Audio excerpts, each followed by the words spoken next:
Hey folks, welcome back to the channel. Now, in this video we're going to be doing something slightly different. As you can see, I've got my car, the Reaper. So what we're going to do in this video is we're going to make a few changes, because there's a few things I've been wanting to do for a while. Now on this video we're going to do a chain link steering wheel. We're going to build one anyway. Now let me just quickly jump in here folks, just to let you know, a quick disclaimer. There are flash images in this video due to welding, so just be aware, get your safety goggles on, get your welding mask on, and let's carry on with the video. So for those who might already know the car, this is the first steering wheel that I made, the first attempt at doing chain link. Now, it didn't come out too bad, actually.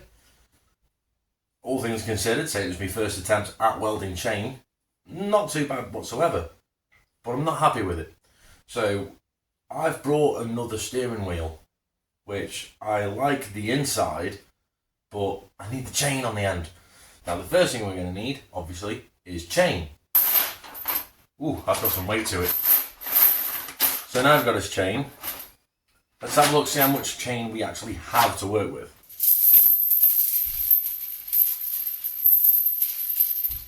Yeah, there's quite a bit. In fact, that's a big ass steering wheel. Obviously we're not going to use that much. So this is a steering wheel I'm going to be using. Now as you can see, the reason why I wanted to put the chain on this one is because it's got such a nicer centre to it. And I can chuck this on the buffer and shine this up that little bit more. So first job I need to do is take the steering wheel off the car.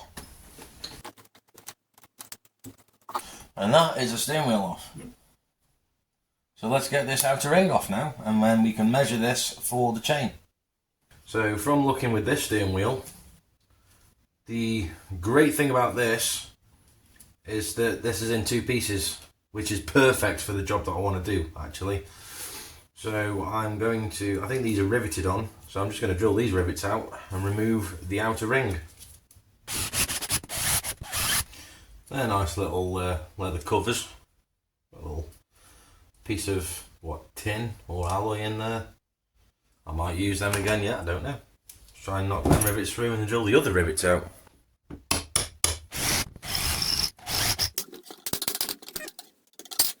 Okay, so there is the steering wheel centre, and that is really lightweight alloy. So that's the piece I want. So this piece, I want to measure the inner of this one, so I can make sure that the chains measure up to the inner of this, because I'm going to try and make it somewhat the same. So I want to be able to weld the chain up, and then see how this has got kind of little flaps here, almost like little brackets. I want to weld little brackets like this onto the chain, so I can bolt or rivet the chain onto the centre. So I need to get a measurement of that now. 27.5 centimetres, I think. How big is that in comparison to this one? Yeah, so see, this one was a lot bigger. A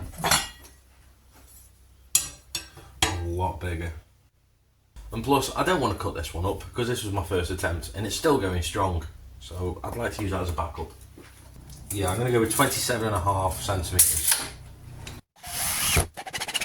Now I've drilled this screw into the worktop to make my centre mark for the ring. So what I'd do from here is put like string on a scratcher or a pen or screwdriver or something like that, so I can scribe the marking in. But I'm just going to use an old vernier gauge that I've got knocking around, so this will do the job.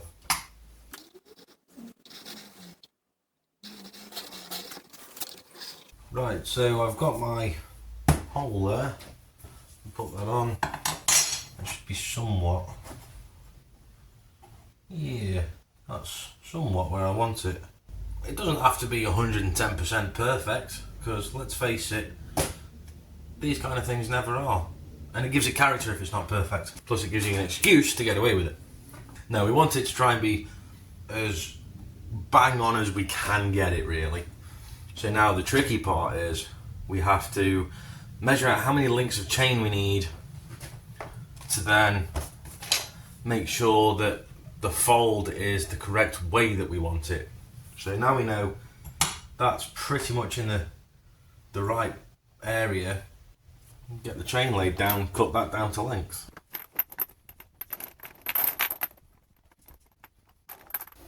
So we're going to want this one. So now we know which link we need to cut in order to get it to the right size that we're after. So I'm going to slice into that, take the access chain off, and then we can get it ready into position, clamp it in, and weld that chain back together. I want to try and keep the chain as shiny as possible, but I know that's not going to happen because there's going to things we're going to have to do, plus there's welding to it, you know, blah blah blah. So hopefully at the end we can put it on the buffer and bring it out somewhat the same as this. But yeah, we'll just roll with it and see what we can do.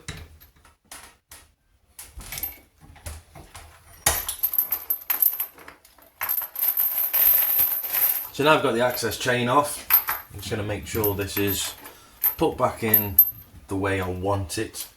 We'll make sure it's lined up, put the other link inside this one, then we can weld them up and close them.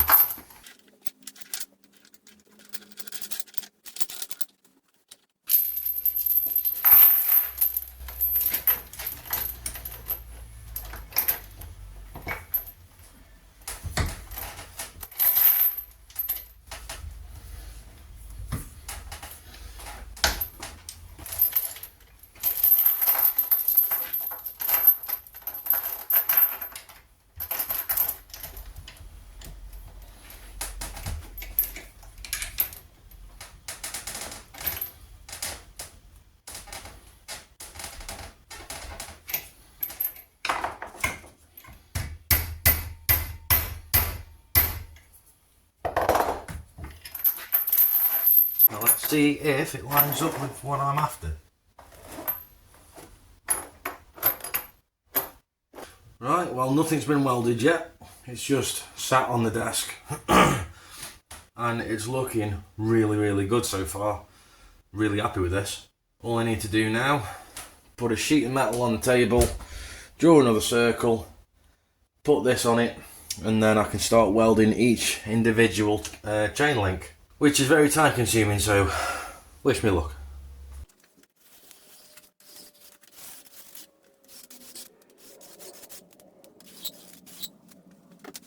Okay, so we've got the chain in its rough area, so that should look pretty good by popping that in.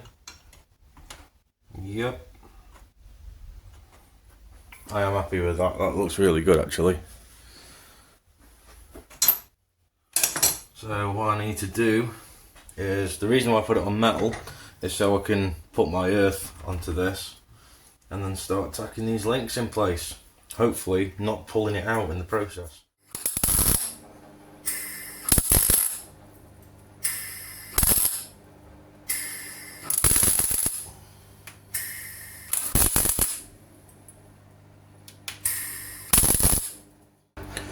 So now they're tacked in place, I just double check them, and yeah, they don't seem too bad at all actually.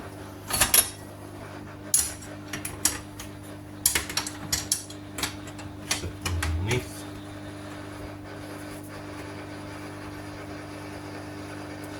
Yeah, I'm happy with that.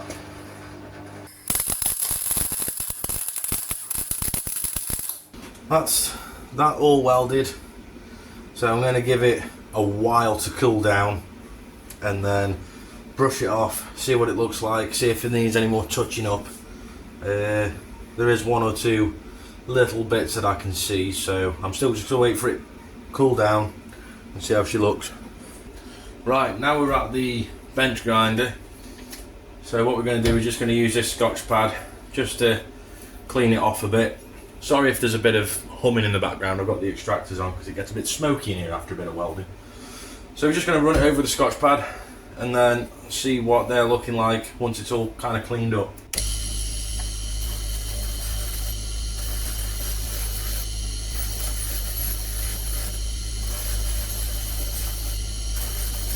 Yeah, she's looking a lot cleaner now. Can't wait to get this on. All I've got to do now is just use the piece of steel bar there. Got to cut that down and make some 3 little brackets to go around this, and then I can bolt the centre on then. Getting closer, can't wait.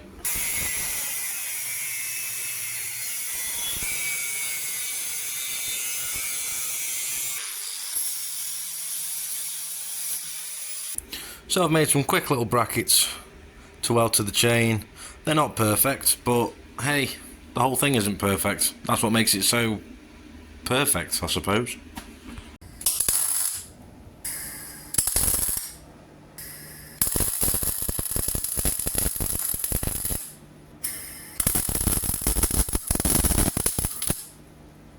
We'll clean these little welds after, just make them tidier, because I'm going to go around all of them, just make them a little bit more tidier.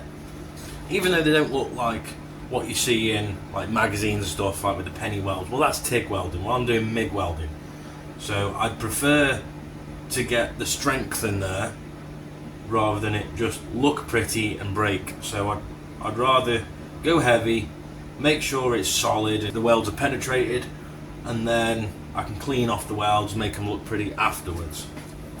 So all we've got to do now is weld the other bracket on, drill the holes and bolt it up. Steering wheel's finished.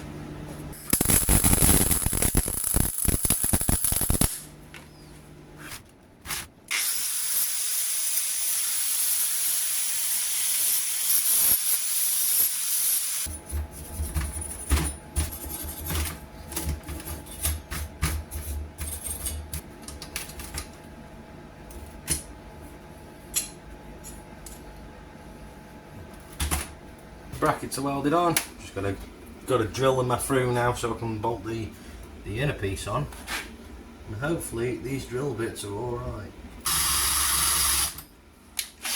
Answer to that question is no.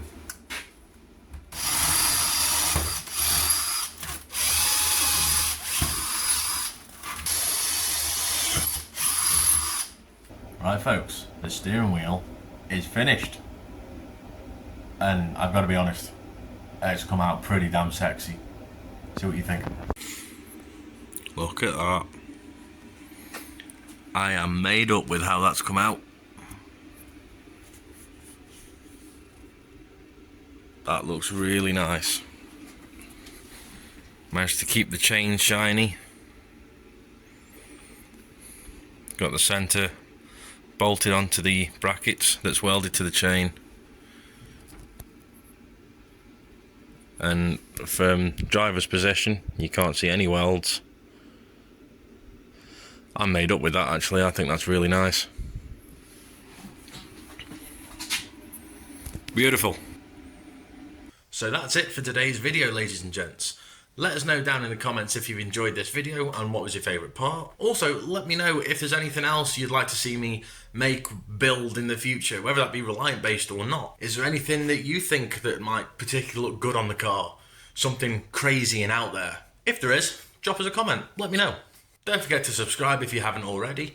And with that being said folks, take care and I'll see you on the next one. Peace.